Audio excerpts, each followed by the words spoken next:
Hey everybody, welcome back to Copper World Stories. I'm your host Pete Thron.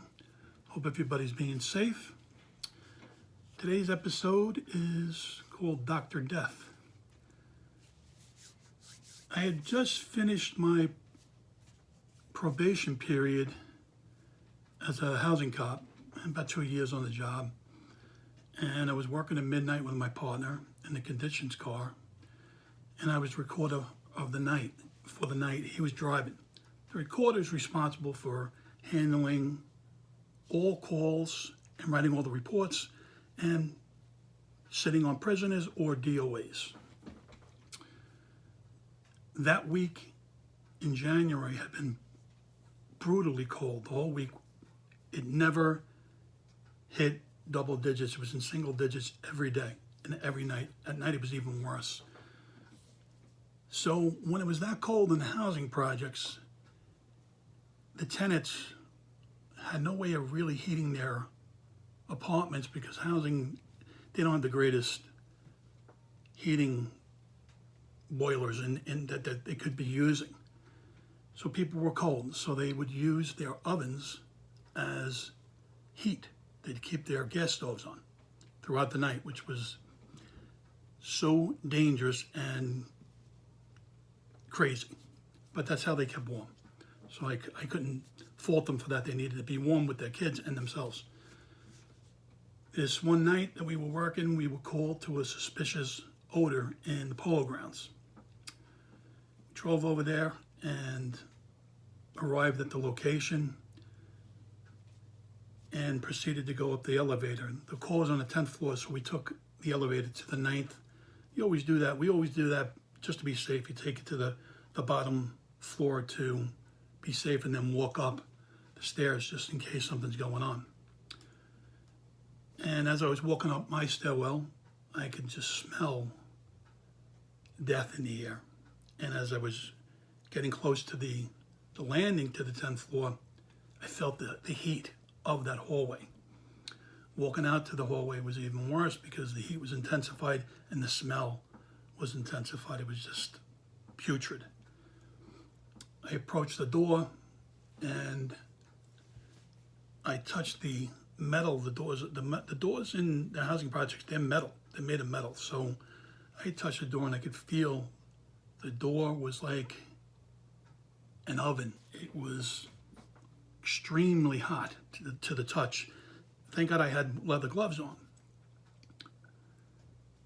I began to turn the knob to the door, and to my surprise, it was unlocked. So that kind of put up a red flag with me where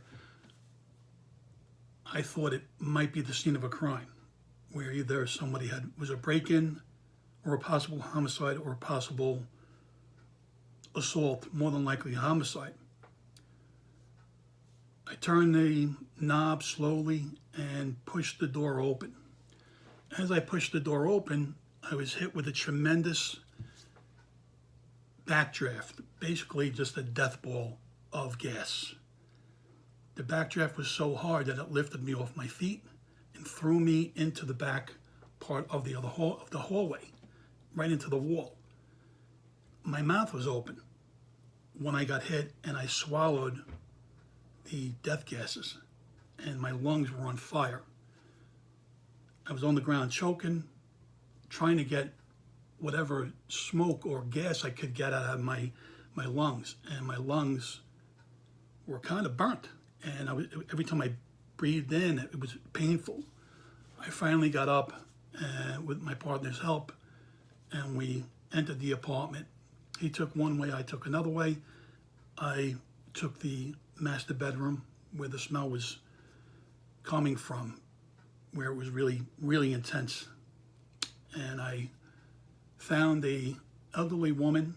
She was heavy set, but she was twice the size of her normal size. And from what I could estimate, she had been dead probably about 5 to 7 days. I looked at her leg for some reason, because she was in a nightgown. And the leg was moving inside. Something was inside. And when I realized it was thousands of maggots were in her body. They were dancing around and crawling around like they own the place. So my partner called down to the desk officer and told him we have a confirmed DOA. And he came back to me with a grin, and he said, "Listen, you got Dr. Taber, we call him Dr. Death, and he's coming to the scene. He's going to do the examination, and he's crazy." I was like, "Oh my God, you got to be kidding me." So in the meantime of waiting, I opened the windows, and my partner ran to the store and got some Vicks Vapor Rub, say that fast, and some DOA crystals from the command. I was burning coffee grinds and had all the windows open, still was doing nothing, wasn't helping. He came over, gave me the vapor rub, and he also handed me some cigars. We threw the crystals down. I used the whole jar, which pissed the command off, but it just smelled so bad. As the time went by, I was waiting and waiting in the living room. I hear a knock on the door. And I open up the door, and it's this little guy in a suit and a bow tie, polka dot bow tie. He's a black fellow, nice guy, from what I thought. And he had a heavy French accent. I couldn't get what he was saying at first. And he introduced himself, he let himself in. He went right over to the body and started moving it, prodding it. He was not afraid of anything, this guy. And he kept asking me to help him. And I told him, "I'm not helping you. I'm not touching her body," because I was just so freaked out by it. At one point, he said, "You got to help me turn her over." I said, "I'm not doing it. I can't." He ends up turning the woman's body over. And I see her face, and it has no eyeballs. She has no eyeballs, just dark sockets. And I looked over to where her head was resting, and there were two eyeballs on the pillow. They had liquefied and been pulled out of her eye sockets. That flipped me out. I had never even thought I would ever see something like that in my life, and I had to catch myself from heaving. Emmy then saw something in her chest. And he saw that I had a knife on me, and he said, "Give me a knife. I need to jam this in and pull out whatever's in her chest." And I looked at him like, You're freaking crazy. I'm not giving you my knife. There's no way."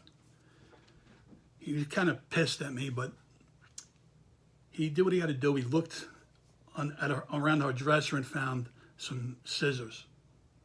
In a split second, this guy jammed those scissors into her chest, wiggled it around, and pulled out a wad of bills.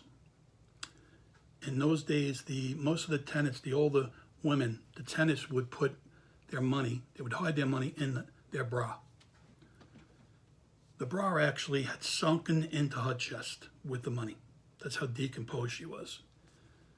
And when he pulled the wad out, he said, "You got to vouch for this." It was dripping with the juices from her death, decomposing, and it had maggots on it. I said, "I don't care how much money that is. I'm not going to vouch for that. You can call my superior. I'm not vouching it. I'm not touching it." He was screaming back and forth. Finally, he let up a little, and he ruled her death as a heart attack. He left. About an hour later, I still got to wait because the more guys didn't get there. They come in, and they got a long plastic bag, and they go to move her into the bag from the bed. Her leg breaks off right in the guy's hand. They just threw the leg in, threw her body in, and the smell intensified. I mean, I just saw like a whole flame of gases come out of her and maggots all over the place. I ran out of the building like a little girl, to tell you the truth, and started heaving. Whatever I had for dinner came up pretty quickly. They left. I went back to the command, and I banged out for the rest of the night. I took lost time. And the smell, the death smell was on my uniform. So I threw my uniform out, and I had to throw out my duty jacket. The duty jackets back then cost over $200. And I was kind of ticked off because I had just bought the duty jacket about 2 weeks earlier. I threw that out, went home, and took a shower for about 2 hours. That's how long it took to get the smell of her death off of me, to clean my body.